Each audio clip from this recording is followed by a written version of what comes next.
근육을 쉽게 한번 설명을 해보면 우리가 핫도그가 있다면 그 나무젓가락이 들어가 있잖아요. 그 주위 테두리를 근육이라고 생각하시면 될 것 같아요. 그러니까 우리가 그 먹는 그 부위가 너무 없으면 나무젓가락만 속에 남죠. 다 먹고 나면.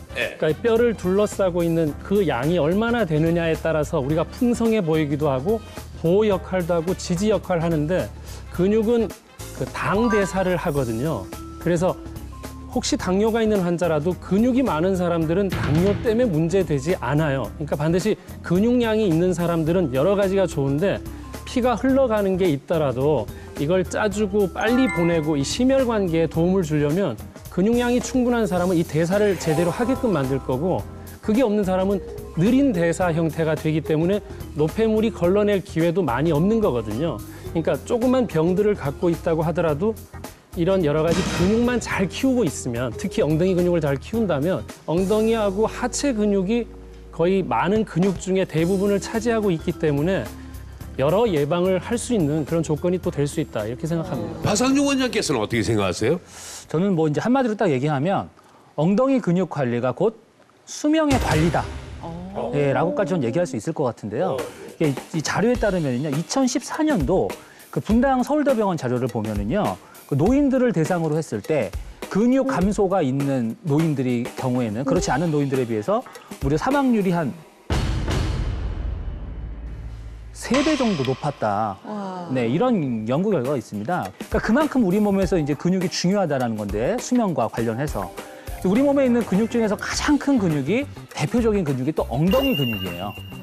예, 그렇기 때문에 이 엉덩이 근육을 잘 관리하는 게 곧 내 수명을 관리하는 것이고 우리가 보통 이제 성인이 되면 35세 이후로 10년마다 근육량이 한 5% 정도 감소한다고 알려져 있거든요. 그러니까 그만큼 이제 근육이 감소한다는 게 결국 내 수명을 좀 어느 정도 갉아먹고 있다라고 생각해도 무방합니다.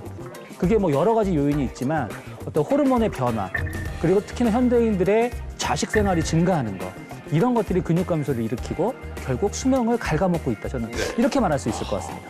근데 간단히 그 문득 떠오른 생각이 다리야 안 쓰면 뭐 근육이 줄어드는 게 쉽게 떠오르고 그다음에 팔도 운동을 따로 하지 않으면 2두나 3두나 뭐 알통이라 그러죠. 그게 쉽게 빠지잖아요. 네. 근데 엉덩이 근육이 빠진다. 이 엉덩이는 자주 쓸 일이 없어서 뭐 그렇게 많이 뭐 붓거나 근육이 빠지거나 잘 생각이 안 되거든요. 어떻습니까? 우리가 근육이 운동을 하면 알통 운동 많이 하면 여기 튀어나오고 종아리 운동 많이 하면 종아리가 튀어나오듯이 엉덩이 운동을 많이 하면은 엉덩이가 이제 볼록 튀어나오거든요. 근데 운동을 안 하면은 결국은 엉덩이가 근력이 생기지 않고 그런 걸로 인해서 디스크 질환이라든지 고관절, 뭐 무릎 퇴행성 질환도 같이 따라올 수가 있는 거죠.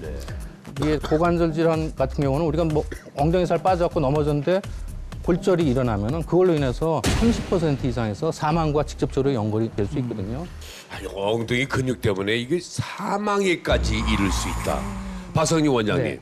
이게 무슨 말씀입니까? 그러니까 이제 엉덩이 근육이 약해져서 부족해져서 생길 수 있는 최악의 상황이 고관절 골절이거든요. 근데 젊은 사람들은 상관없는데 연세가 드시면서 골다공증이 생긴 상태에서 이제 넘어지면 절구의 그 공이의 가운데 그 얇은 데가 부러지면서 이제 문제가 되는데 뭐 젊을 때야 뭐 수술하거나 이런 게 가능하지만 연세가 많으신 경우는 수술도 어려운 경우가 많기 때문에